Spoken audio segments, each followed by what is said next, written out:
आज का पहला पाठ प्रेरित चरित्र अध्याय 1 पद संख्या 1 से 11। तेफिलुस, मैंने अपनी पहली पुस्तक में उन सब बातों का वर्णन किया जिन्हें ईसा उस दिन तक करते और सिखाते रहे जिस दिन वह स्वर्ग में आरोहित कर लिए गए। उससे पहले ईसा ने अपने प्रेरितों को, जिन्हें उन्होंने स्वयं चुना था, पवित्र आत्मा द्वारा अपना कार्य सौंप दिया। ईसा ने अपने दुख भोग के बाद उन प्रेरितों को बहुत से प्रमाण दिए कि वह जीवित हैं। वह 40 दिन तक उन्हें दिखाई देते रहे और उनके साथ ईश्वर के राज्य के विषय में बात करते रहे। ईसा ने प्रेरितों के साथ भोजन करते समय उन्हें आदेश दिया कि वे यरूशलेम नहीं छोड़ें, बल्कि पिता ने जो प्रतिज्ञा की उसकी प्रतीक्षा करते रहे। उन्होंने कहा, मैंने तुम लोगों को उस प्रतिज्ञा के विषय में बता दिया है। यूहन्ना जल का बपतिस्मा देता था, परंतु थोड़े ही दिनों बाद वह तुम लोगों को पवित्र आत्मा का बपतिस्मा दिया जाएगा। जब वे ईसा के साथ एकत्र थे तो उन्होंने यह प्रश्न किया, प्रभु, क्या आप इस समय इस्राएल का राज्य पुनः स्थापित करेंगे? ईसा ने उत्तर दिया, पिता ने जो काल और मुहूर्त अपने निजी अधिकार से निश्चित किए हैं, तुम लोगों को उन्हें जानने का अधिकार नहीं है। किंतु पवित्र आत्मा तुम लोगों पर उतरेगा और तुम्हें सामर्थ्य प्रदान करेगा और तुम लोग यरूशलेम, सारी यहूदिया और समरिया में तथा पृथ्वी के अंतिम छोर तक मेरे साक्षी होगे। इतना कहने के बाद ईसा उनके देखते देखते आरोहित कर लिए गए और एक बादल ने उन्हें शिष्यों की आंखों से ओझल कर दिया। ईसा के चले जाते समय प्रेरित आकाश की ओर एकटक देख ही रहे थे कि उज्ज्वल वस्त्र पहने 2 पुरुष उनके पास अचानक आ खड़े हुए और बोले, गलीलियो, आप लोग आकाश की ओर क्यों देखते रहते हैं? वही ईसा जो आप लोगों के बीच से स्वर्ग में आरोहित कर लिए गए हैं, उसी तरह लौटेंगे जिस तरह आप लोगों ने उन्हें जाते देखा है। यह प्रभु की वाणी है।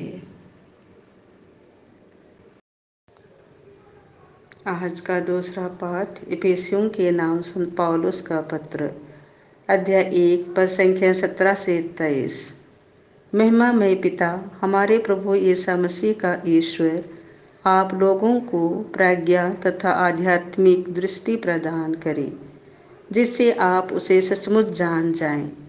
वह आप लोगों के मन की आँखों को ज्योति प्रदान करे, जिससे आप यह देख सके कि उसके द्वारा बुलाए जाने के कारण आप लोगों की आशा कितनी महान है और संतों के साथ आप लोगों को जो विरासत मिली है वह कितनी वैभवपूर्ण तथा महिमामय है।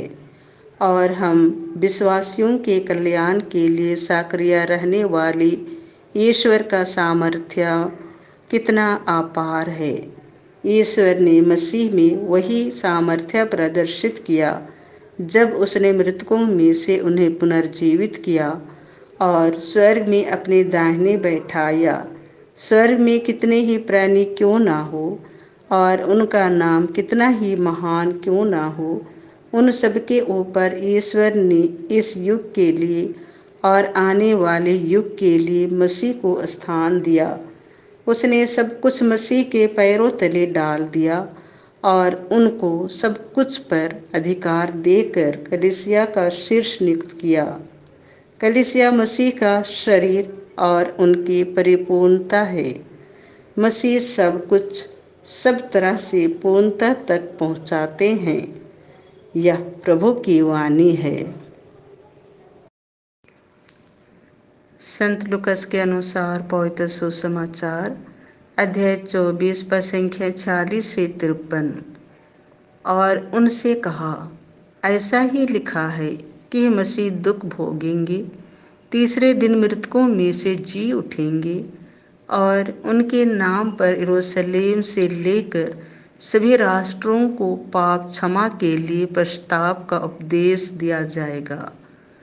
तुम इन बातों के साक्षी हो। देखो, मेरे पिता ने जिस वरदान की प्रतिज्ञा की है उसे मैं तुम्हारे पास भेजूंगा। इसीलिए तुम लोग शहर में तब तक बने रहो जब तक ऊपर की शक्ति से संपन्न ना हो जाओ। इसके बाद ईसा उन्हें बिथानिया तक ले गए और उन्होंने अपने हाथ उठाकर उन्हें आशीष दी। आशीष देते देते वह उनकी आंखों से ओझल हो गए और स्वर्ग में आरोहित कर लिए गए। वे उन्हें दंडवत कर बड़े आनंद के साथ यरूशलेम लौटे और ईश्वर की स्तुति करते हुए सारा समय मंदिर में बिताते थे। यह प्रभु का सुसमाचार है।